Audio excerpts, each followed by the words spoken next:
নমস্কার বন্ধুরা, কেমন আছেন আপনারা? আমি ভালো আছি। আজকে আজকে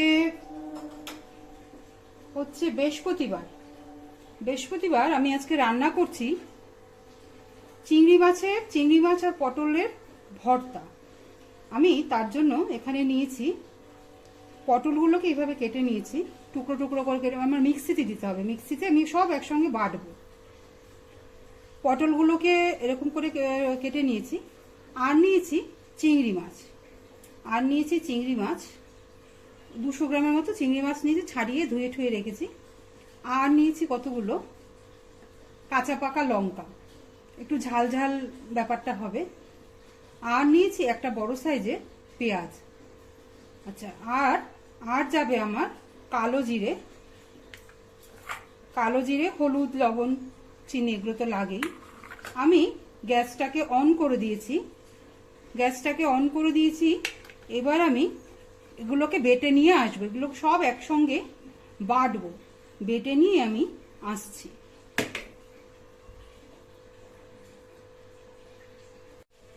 হ্যাঁ, আমার এই যে পেস্টটা তৈরি হয়ে গেছে। পেস্টটা আমার এইভাবে তৈরি করে নিয়েছি। সব কিছু একসঙ্গে পেস্ট করলাম। করে আমি কড়াইতে আমি তেল গরম বসিয়ে দিয়েছি। তেলটা আমার গরম হয়ে গেছে। আমরা তো পটল চিংড়ি খেয়েছি, অনেক কিছুই খেয়েছি। পটলের নানা রকম প্রিপারেশন আমরা খাই। এটাও বেশ ভালোই লাগে। রান্না তো এক এক সময় এক একভাবে খেতে ভালো লাগে। আমি এতে কালো জিরাটা দিয়ে দেব। দিলাম। এবার আমি এই পেস্টটা দিয়ে দেব। পুরো পেস্ট আমি এতে দিয়ে দেব। দিয়ে দিলাম পেস্টটা পুরোটাই দিয়ে দেব। পেস্টটা দিয়ে দেওয়ার পরে সব পেস্টটা এইভাবে দিয়ে দেব। আমরা পটলের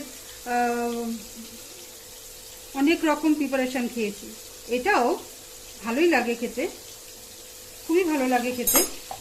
আচ্ছা, আমি এবার এতে লবণ, হলুদ আর চিনি একসঙ্গে দিয়ে দেবো।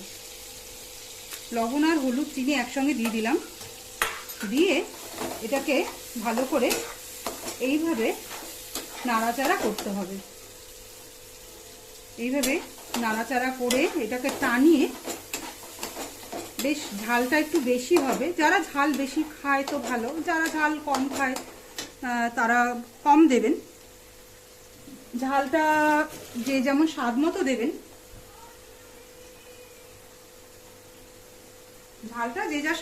দেবেন। দেওয়ার পরে আমি যে মিক্সির মধ্যে যেই একটুখানি লেগেছিল সেটা ধুয়ে দিয়ে দিলাম, কারণ এটা পুরোটাতে টানবে। এভাবে একে আমি পুরোটা টানিয়ে নেব। এইভাবে পুরোটাই টানিয়ে নেব। নিয়ে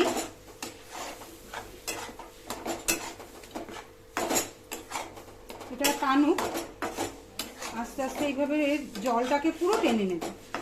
জলটাকে পুরো টেনে নিলে পুরো আঠা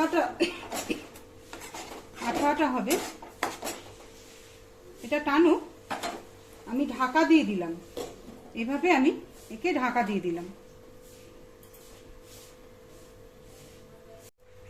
হ্যাঁ বন্ধুরা, এবার আমি দেখি এটা কি অবস্থায় আছে।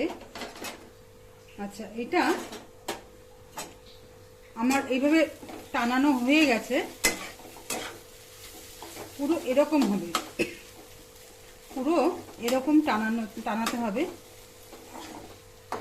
পটল চিংড়ি আমি 250 গ্রামের মতো পটল নিয়েছিলাম, আর 200 গ্রামের মতো চিংড়ি মাছ নিয়েছিলাম। আর দেখালামই তো আপনাদের। তো এইভাবে করলে রান্নাটা সত্যি খুব ভালো লাগে খেতে। এক এক সময় রান্না এক একভাবে খেলে ভালো লাগে, মুখের স্বাদটা বদলায়। তো এই হচ্ছে আমার পটল আর চিংড়ি মাছের ভর্তা। এই হলো আমার পটল আর চিংড়ি মাছের ভর্তা। রান্নাটা কেমন লাগলো? আমার রান্না রেডি হয়ে গেছে, তাই আমি তুলে ফেললাম। রান্নাটা কেমন লাগলো আপনারা জানাবেন আমাকে। যদি ভালো লাগে লাইক কমেন্ট শেয়ার করে দেবেন।